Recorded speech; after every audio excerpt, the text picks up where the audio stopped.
네, 그랜드 캐년 추락 치료 이송비 문제에 대해 말씀드리겠습니다.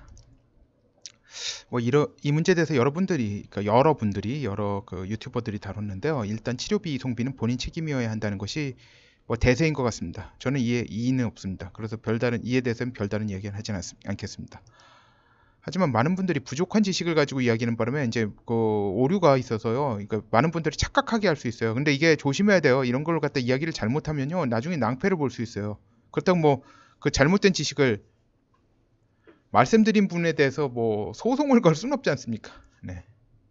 그건 본인 책임이에요. 네. 그거는 이 유튜브가 이게 그러니까 유료 채널이 아니잖아요. 그거 만약에 이제 돈을 갖다 받고 하는 강연에서 그런 엉터리 정보를 갖다 얘기해 줘가지고 강연을 들은 사람이 피해를 입게 되면 이제 그에 따른 책임을 져야 되겠지만, 그게 아닌 경우는 진짜 잘못된 지식을 갖다 안 여러분이 책임이에요. 그래서 이거 유튜브 같은 데서 참 똑똑한 분들이 잘못된 지식을 갖다 전달하는 경우가 많습니다. 그래서 이에 대해서 말씀드리고자 합니다. 제가 중간에 이제 God forbid라는 표현을 쓸 텐데, 이게 한국어로 이게 너무 길어요. 이게 한국어로 쓰자면 이런 일이 일어나지 않길 간절히 바랍니다만 언급하자면 이런 뜻이니까 양지하시기 바랍니다. 왜냐면 이런 것에 대해서 이제 왜 이런 표현을 쓰는지 이따 아시게 될 겁니다. 자연히 보면 당연히 알게 될 거. 자, 첫째, 미국에서 치료비 채무가 발생한 채무자가 한국에 가면 치료비 안 갚아도 된다는 분이 계신데 잘못된 이야기입니다. 한미 양국 조약에 의하면 채권 추심이 가능해요. 그럼 연예인 안지욱 씨가 그때 미국에서 그 체류 중에 체류는 아니고 여행 중이었나 하여튼 뭐였는데, 하여튼간 그때 큰 수술을 받게 됐어요. 응급으로. 그래가지고 이제 그 다음에 이제 귀국한 뒤에도 계속 미국에서 발생한 치료비 문제로 미국 병원 측과 협의를 계속 했죠. 그 후에 잘 해결되는지 모르겠어요. 근데 이에 대한 뉴스가 나오질 않네요. 그리고 그런 식이면 이번에 예천군 군의원 박종철 씨 케이스도 성립이 되지 않습니다.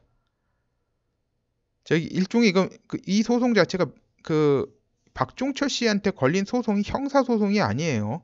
지금 걸려 있는 소송은 불법 행위에 대한 책임에 대한 배상 책임을 갖다 묻는 민사소송이 걸려 있습니다.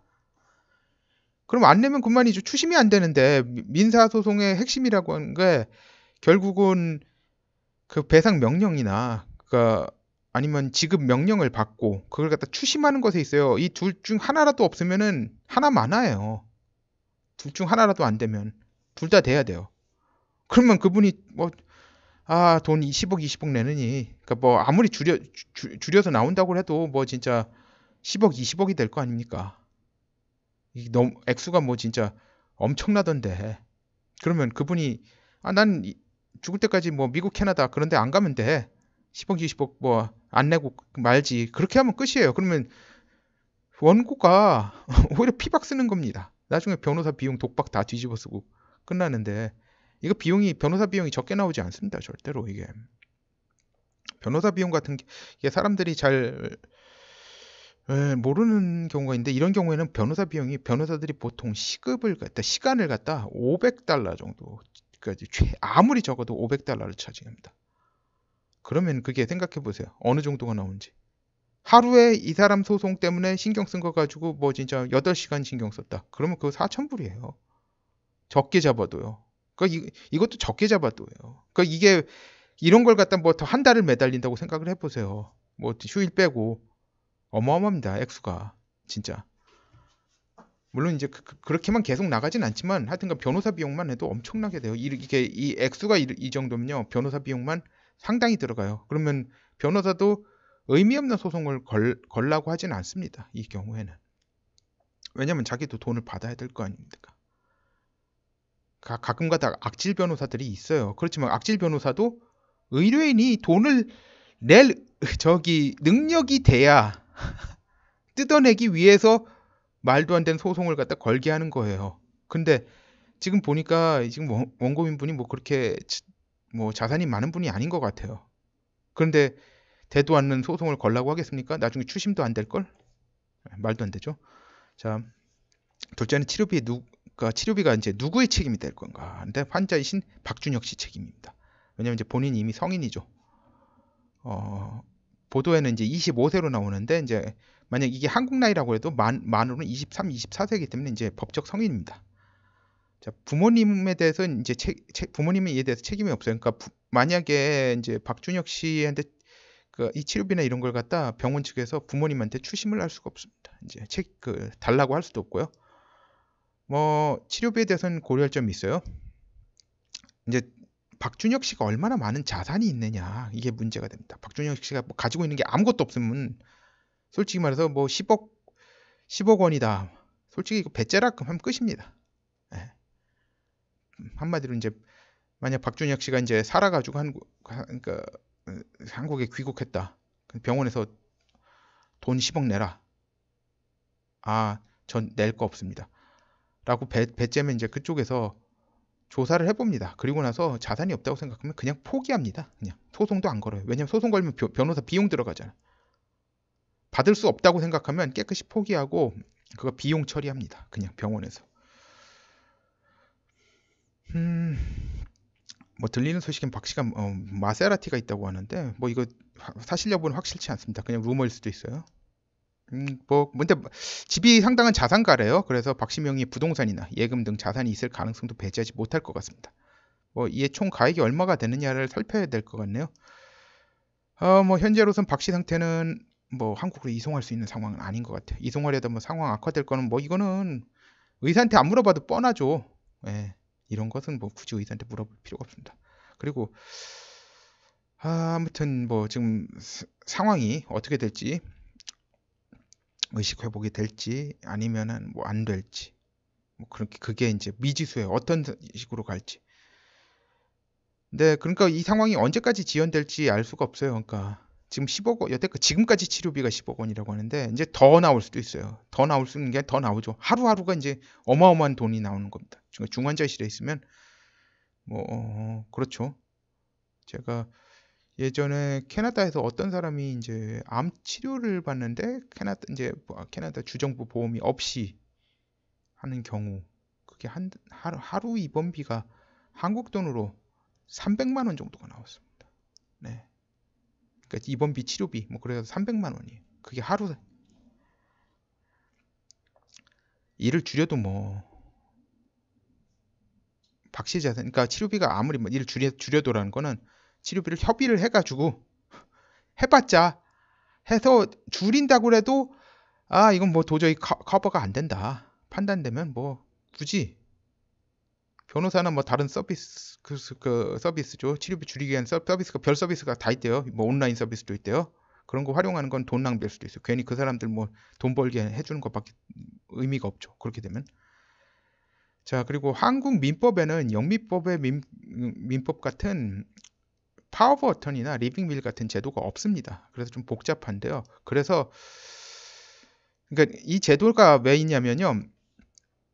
이번 같이 자산의 주인이 죽지는 않았지만 의식이 불명인 경우 의사 표시를 할 수 없는 경우를 대비해서 만들어진 제도예요.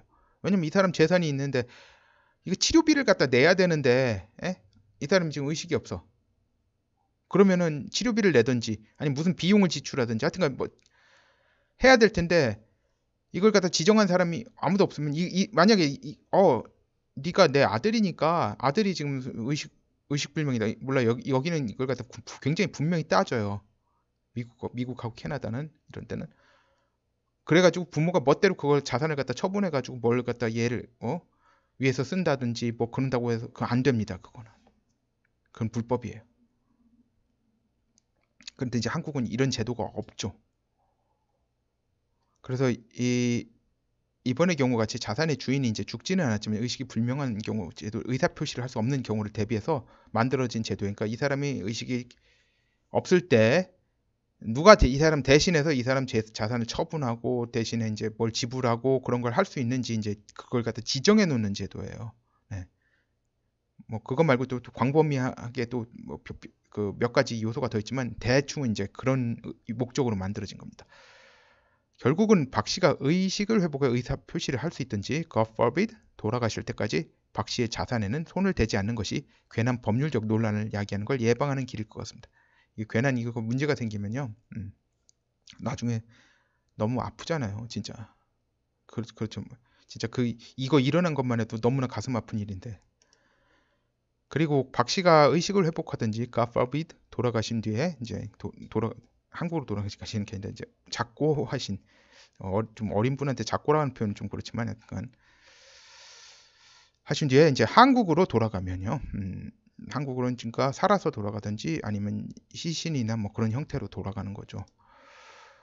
박 씨의 자산 액수와 이제 치료비 절충 가능성을 살피고 변호사를 고용하든지 아니면 뭐 변호사까지 굳이 고용할 필요 없이 적당한 협의를 해서 파산, 뭐 이거는 박 씨가 살아있는 경우죠. 혹은 이제 박 씨가 이제 돌아가신 경우에 이제 두 가지 상속 포기, 한정 상속 등으로 채권 채무 문제를 마무리할 수 있을 것 같습니다. 참고로 God forbid, 박 씨의 사망 시 박 씨의 부모님은 박 씨의 자산과 채무를 동등한 액수로 상속하게 됩니다. 저 아까 한정적이 상속 포기, 그거는 이제 민법상 있는 제도예요. 한정 상속은 내가 한마디로 마이너스 저기 상속은 않겠다. 그러니까 한마디로 이거 가지고 있는 자산으로 빚 다 갚고 그 이상은 그건 못 한다. 이제 그 외에 이제 내가 돈을 갖다 더 들여가지고 빚을 갚는다든지 그거 안 하겠다. 그건 한정 상속. 그리고 상속 포기는 아예 이제 손 뗀다는 거예요. 그냥. 그게 뭐 플러스건 마이너스건 간에 손 뗀다. 그러면은 이제 더 이상 뭐 하여튼 효과는 뭐 다릅니다. 보통 이제 한정 상속을 하게 되죠. 예, 근데 이제 상속 포기도 그러니까 절차가 더 단순합니다. 이제 아무래도 그래서 상속 포기를 하는 경우가 많죠. 그래서 이번 사태를 교훈 삼아 미국 여행을 하실 적엔 반드시 최소 책임한도 50만 불. 이거 최소예요. 이게 사실 이것도 적습니다. 그 여행자 의료보험을 가입하고 가실 걸 권합니다. 뭐 본인 명의 자산이 없어서 최악의 경우에 추심할 방법이 없는 경우에는 뭐 상관없습니다. 뭐 이런 거 안 들고 가셔도 됩니다. 그냥 진짜 가벼운 마음으로 그냥 퇴원하고 그냥 한국으로 귀국하면 됩니다. 안 잡아요. 네, 그거 가지고 잡지는 않습니다. 뭐 여기서 실수로 아파트에서 불낸 사람이 있었어요. 자기가 새 들어 살고 있던 아파트 불낸 사람이 있었습니다. 네, 그 경우에 어떻게 되느냐? 이 사람이 한국에 있는 가지고 있는 자산이 없어요. 그러니까 이제 그거는 그냥 이제 그 아파트가 이제 가지고 있는 이제 화재 보험사에서 그걸 갖다 피해액을 냈고요. 딱 보면 이 사람이 자산이 있는지 없는지 어떻게 조사하는 방법이 있는 모양이더라고요. 그래가지고 자산이 없으니까 깨끗이 그냥 포기했어요. 네, 그런 식으로 처리가 되더라고요. 자, 그리고 이거 캐나다에 사시는 분들한테 말씀드립니다. 이거 캐나다에 이제 취업비자나 영주권, 시민권으로 거주하는 분들은 이분들은 이제 주정부 의료보험 대상이 한마디로 이제 해외 여행 시 가족 1인당 100만 캐나다 달러, 100만 캐나다 달러는 약 75만 US 달러예요. 커버되는 여행자 의료보험이 포함된 신용카드가 있습니다. 찾아서 가입하시기 바랍니다. 이러면 이제 보험료를 낼 필요가 없죠. 이제 보통 커버하는 액수가 이제 정도가 이게 만 65세 그러니까 가족 인원이에요. 가족 구성원 중에서 이제 만 65세 미만인 경우에는 15일까지 그러니까 여행 기간이 이제 가는 날하고 오는 날까지 다 합해가지고 15일까지 이제 커버해 주는 거예요. 이제 그 이상 넘어가면 커버 안 해줍니다. 그래서 그 이상 넘어가면 추가 보험을 들어야 돼요. 그리고 65세 이상인 경우에는 3일까지 커버됩니다. 그러니까 좀 더 약간 좀 적죠. 그리고 캐나다 주정부 의료보험은 해외에서 치료를 받을 시에 자기 주에서 그와 유사한 치료를 받을 때, 그러니까 유사한 치료라고 하니까 그러니까 여러 가지 뭐 그게 있어요. 이거 좀 복잡한데 이제 유사한 치료, 같은 치료 보통 이제 치료 내용이 같으면 같은 거고 뭐 그런 거예요. 대강 근데 이건 어떻게 판단하는지 모르겠어요. 하여튼간 대강 이런 게 있어요. 뭐 같은 병인 경우에 그런 건지 하여튼간 의료기관에 통상적으로 지급하는 액수와 동일 액수를 지급하곤 합니다. 뭐 예를 들어서 이제 해외에서 위급하게 이제 맹장 수술을 받았다. 그러면 이제 캐나다 주정부 의료보험에서 그만큼 우리 저기 주에서 보통 맹장 수술 받으면 곧 어느 정도의 돈을 지출한다. 그래서 그 정도를 환급해 줍니다. 근데 이제 밴쿠버에 거주하는 어느 캐나다인, 네, 독일계, 이름 독일계였어요. 네, 치료가 지연되자 부인 고향에 위치한 경북대병원에서 치료받고 완치되었고요. 브리티시 컬럼비아 주정부가 앞에 언급한 기준에 따른 치료비를 지급했습니다. 다만 이제 이게 모든 경우는 다 그래요. 이제 환급하는 경우에는 이제 본인이 치료비를 완납해야 돼요. 본인이. 그리고 그 영수증을 이제 주정부 건강보험 관련 부서에 제출해야 되는데, 이제 보통 이제 한글로 된 건 이 사람들이 못 알아보니까 이제 보통 이제 번역 공증을 해서 제출해야 되죠. 뭐 밴쿠버 같은 데는 한인 변호사 많으니까 번역 공증 가능하죠. 그래서 이제 환급을 신청해서 받았다고 합니다. 자, 경북대에서 치료받고 완쾌된 그분은 이제 한국인 안에 안 뒀으면 자기는 죽었을 거라면서 캐나다 의료는 정말 신뢰할 게 못 된다는 말을 남겼습니다. 예, 병 자체가 시간을 다투는 병이었는데요. 캐나다에서 그러니까 밴쿠버에서 치료가 너무나 지연되었기 때문입니다. 네, 감사합니다.